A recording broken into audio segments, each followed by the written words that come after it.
Ngayon, eto pa ho mga bossing, kayo maniniwala ho ba kayo dito kay Topacio?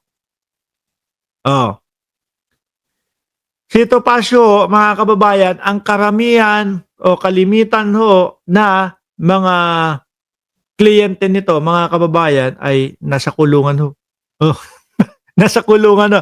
Pero ang unang siste nila, una magtatago. Si Tevez, di ba, ang tagalong nagtago nun, mga boss G pa mo, sir? Tagal nagtago. Lumipad doon sa, nakalimutan ko, Timor-Leste. Ang saya-saya ni Topacio doon kasi mukhang pinapaboran sila ng Timor-Leste. Nagulantang ho, biglang sabi, sige, uwi na sa Pilipinas.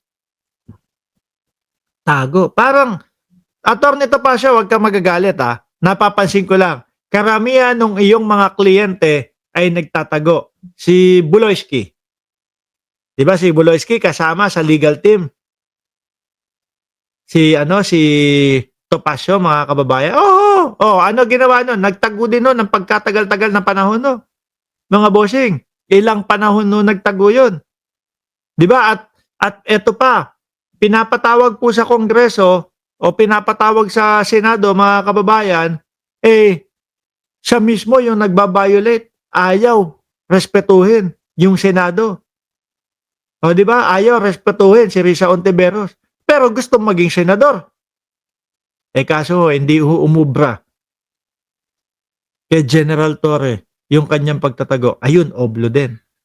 Sino pa sumunod dyan? Sumunod si Alice Guo. Nagtago din ho yan, mga kababayan. Pumunta ng Indonesia, mga boss chief amuser. Kaya lang po, sa tulong po ng Interpol, mga bossing, ayun, uwi din si Alice Guo. Kaya po, mga kababayan, kapag humiling ang Interpol sa atin, mga bossing, hoy, Pilipinas, PNP, Pambansang Kapulisan ng Pilipinas. Naku po, inutusan, merong hiling sa amin ang ICC no na iserve ang warrant of arrest ni Bato de la Rosa. Nakakahiya naman po kung tatanggihan ng PNP. Di ho ba? Malamang sa alamang huyan dahil biruin mo, Tebes, huli dahil po sa dahil sa Interpol. Alice Guo, huli dahil sa Interpol. Eto po, makikiusap na naman tayo na hanapin po si Cassandra Leong, mga kababayan, kasi yung sinasabi nila nakalabas na ng bansa. Nasa Japan na daw po. Sino naman ang pakikiusapan natin dyan na makuha, maaresto itong mga to? Interpol na naman po. Tapos yung kay Bato de la Rosa biglang tatablahin. Malabo ho yun. Hindi naman po ho pwede, mga boss chief amo sir, na pakabig lang tayo ng pakabig. Puro kuha lang tayo ng kuha. Hindi naman po pwedeng ganun. Diba? Give and take po yan, mga bossing. Ngayon, ang sinasabi ni Attorney Tago, hindi, puro kasi nagtago yung kanyang mga kliyente at ito, hindi daw niya alam kung nasaan si Cassandra Ong. No, hindi naman po natin kasi pwedeng sisihin ang Kongreso, mga kababayan. Protocol po nila yon na palayain, palabasin pansamantala si Cassandra Leong, lalo na po sa pagpapalit ng 19th Congress to 20th Congress. Pagkapalaya ho, mga bossing, ayun. Pagkapalaya, saka lumabas yung kaso niya na human trafficking. Ano sabi dito nung kanyang lawyer? Cassandra Ong has been out of contact for some time. Naalala ko, ganyan din yung mga sinasabi ni Topacio doon kay Tebes Noong mga panahon na yun, mga kababayan Cassandra Ong has been out of contact for some times. No, Topacio. Basahin natin dito. Ayan siya yung lawyer din yan. Dan Fernandez na si Cassandra Ong. Naku. Hindi, lang yung chismis lang yan. Pero halata akong kinikilig yung dalawa, si Cassandra Ong tsaka si Dan Fernandez. Catherine Cassandra Ong and her lawyer, Attorney Ferdinand Topacio, official Facebook page of the House of Representatives, Manila, Philippines. Cassandra Leong's legal counsel admitted on Sunday that they have not in contact with her for some time now. Ikaw, Topacio, para ka namang Ano yan? Wala na? Alam ninyo na merong kaso na umiiral? Alam ninyo na papabayaan na lang yon? Baka mamaya naman, pag nahuli na, nakuha na, naaresto na, inuwi sa Pilipinas. So, ayan. tatayo ka na ulit na legal counsel. Pero imposible ho yun. Ano yan? Abandoned na? Di po ba? China, kung sa China naman pupunta si Cassandra Leong, imposible naman po kasi alam ko kumbaga, hindi din po sila okay doon sa China no? Ferdinand Topacio also maintained that his engagement with Ong as her lawyer subsists.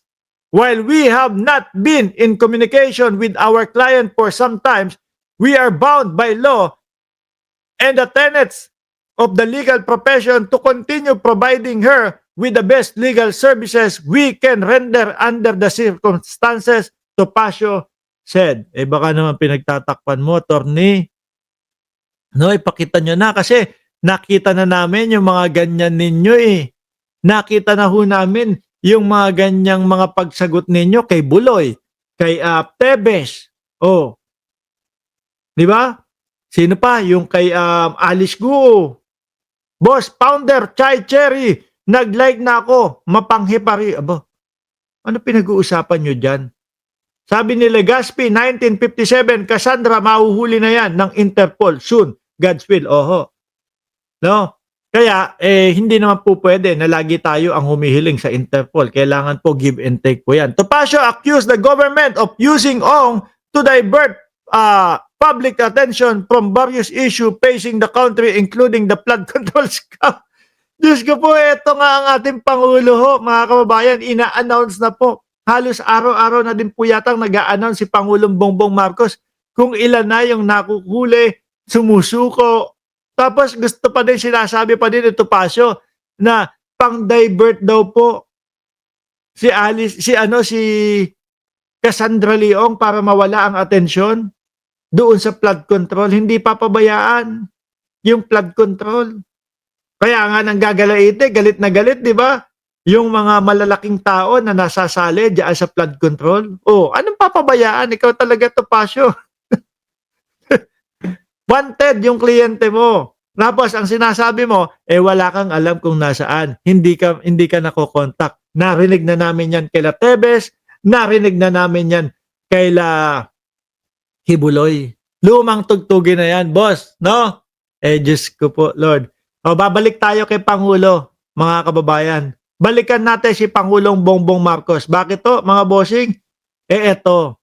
Doon pala sa Malacanang, nagsindi na ng Christmas tree, eto, yung talumpati ni Pangulong Bongbong Marcos, mga boss. Joy it is to be reminded that we are now in the Christmas season. At no matter how heavy the loads that we feel sometimes in the world, Tingin ko hindi naman sa Pangulo, doon sa mga cabinet members niya.